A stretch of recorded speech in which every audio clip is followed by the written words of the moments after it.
我都知有啲 fans 咧係喺度特登有一批人係喺度搞事嘅，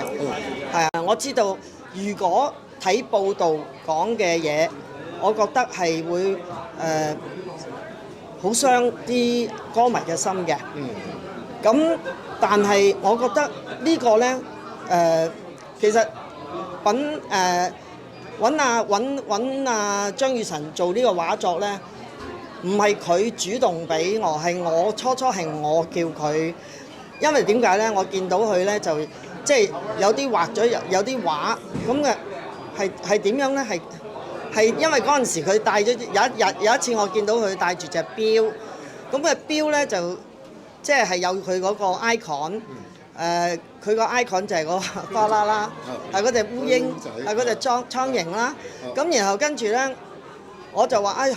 跟住佢話呢個係佢自己畫嘅，我咩嚟㗎呢個？咁佢話哦，呢個係我自己個 icon 嚟嘅，係一即係我叫佢做仔嘅咁樣。咁跟住佢就講呢個蒼蠅嘅故事就係佢嚟嘅。咁我就覺得好得意，我乜你識畫畫嘅咩？咁我話因為今年咧我都揾咗有啲artist 咧，佢哋都識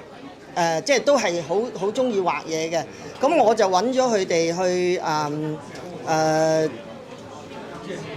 畫啲畫貨咧時嘅70誕辰，可唔可以畫啲嘢咧？即係俾我哋即係去做啲紀念品啊咁樣。咁咧就佢係第一個交功課俾我，其實。咁因為我由頭到尾咧，我都知道呢隻烏蠅係代表佢啊嘛，所以我冇諗過大家會諗點解呢個烏蠅大家會覺得呢個係 Leslie 咧？同埋因為張雨晨我都因為之前我同佢合作過做阿陳松伶個 show 嗰陣時咧，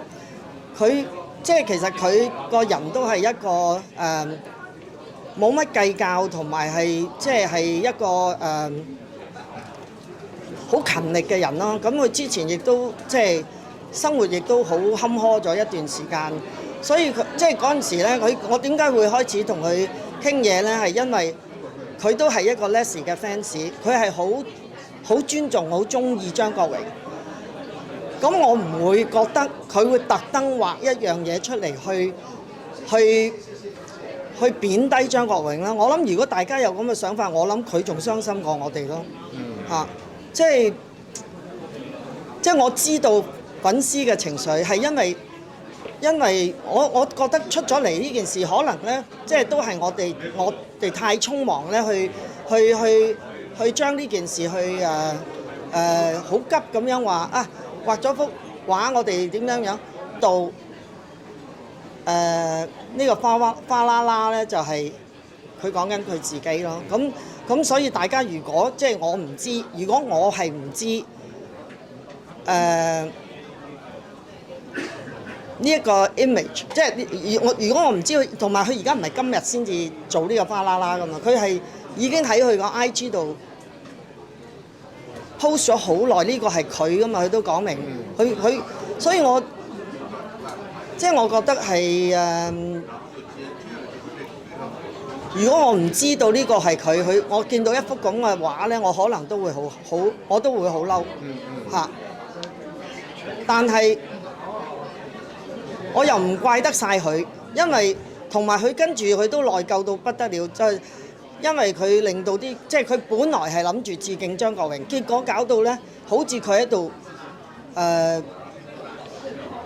低阿 Leslie 咁樣。呢個我諗係佢最唔想做嘅嘢，因為佢本身都好中意張國榮。